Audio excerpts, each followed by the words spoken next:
In today's tutorial, I'm going to show you guys how to install and set up your HP PageWide Pro 452DW series printer on your Windows device. So this should hopefully be a pretty straightforward process here, guys. And without further ado, let's go ahead and jump straight into it. So all you have to do is open up a web browser, and into Google, you just want to search for HP PageWide Pro 452DW support.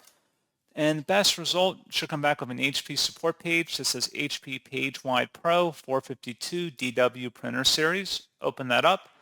And now underneath the support categories, select the software and drivers tile. And then scrolling down again, select the HP PageWide Pro 452 DW printer series full software solution.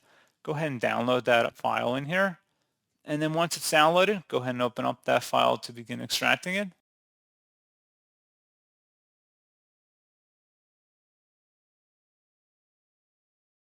And if you receive a user account control prompt, should be a verified publisher from HP Inc. Select yes, and then just follow through with the on-screen prompts of getting your printer properly connected to your device and recognized, as well as installing optional features. And that's pretty much all you have to do. So as always, thank you guys for watching this brief tutorial. I do hope that I was able to help you out, and I do look forward to catching you all in the next tutorial. Goodbye.